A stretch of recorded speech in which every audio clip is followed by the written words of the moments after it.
कोई भी ऐसा मोमेंट नहीं होना चाहिए कि जब आपकी जिंदगी का कोई मकसद नहीं है।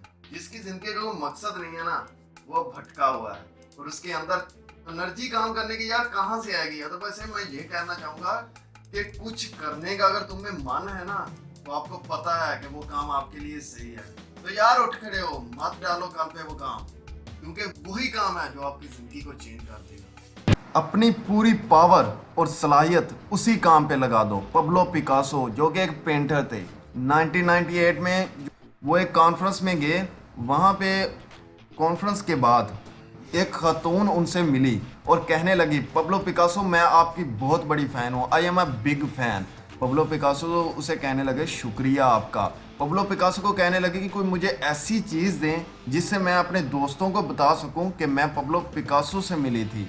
पिकासो ने कागज़ का एक वर्का लिया और उस पर एक पेंटिंग बना दी और पेंटिंग उसे दी और कहा कि ये पेंटिंग $1 मिलियन की है। खातून ये सुन के शौक होगी कि $1 मिलियन की ये पेंटिंग। वो घर चली गई और घर जाकर उसे सारी रात नींद ना आई और यही सोचती रही कि पब्लो पिकासो ने एक 30 सेकंड में ऐसी क्या बना दी पेंटिंग के जो $1 मिलियन की है। वो पता करने लगी कि पब्लो पिकासो की अगली कॉन्फ्रेंस कहाँ है। वो सुबह वहाँ पहुँच गई और वहाँ पहुँचने के बाद वो जब पब्लो पिकासो को कॉन्फ्रेंस के बाद मिली और कहा कि पब्लो आप मुझे जानते हैं कि मैं कौन हूँ। पब्लो पिकासो ने कहा जी हाँ, आप कल मुझे मिली थी। पब्लो पिकासो को वो कहने लगी कि आपने 30 सेकंड में वो जो पेंटिंग बनाई थी वो कैसे $1 मिलियन की हो सकती है। पब्लो पिकासो कहने लगे वो 30 सेकंड में नहीं बनाई मैंने 30 साल लगे हैं मुझे वो पेंटिंग बनाने में। आप जो भी व्यूअर्स मेरी वीडियो देख रहे हैं, और कुछ वो पब्लो पिकासो भी हो सकते हैं, और कुछ लोग ऐसे हैं यार जो कामयाबी के लिए कोई शॉर्टकट रास्ता देखते हैं, मगर कामयाबी कभी भी शॉर्टकट रास्तों में नहीं मिली।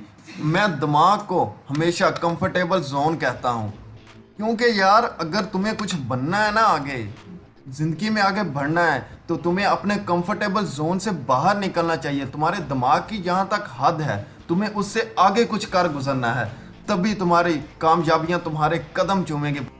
खुदा तुझे वो गुमनामियाँ नसीब करे ए इंसान कि जब तेरा इतना नाम होगा कि लोग सिर्फ तेरे देखने के लिए कीमत अदा कर रहे होंगे और तू डर के बैठा है कि लोग क्या कहेंगे। इट्स डज नॉट मैटर, तेरी जीत भी तेरी, तेरी हार भी तेरी, तो तेरा क्या होगा, ते गाली खत्म, लोग क्या कहते हैं क्या फर्क पड़ता है। It's doesn't matter.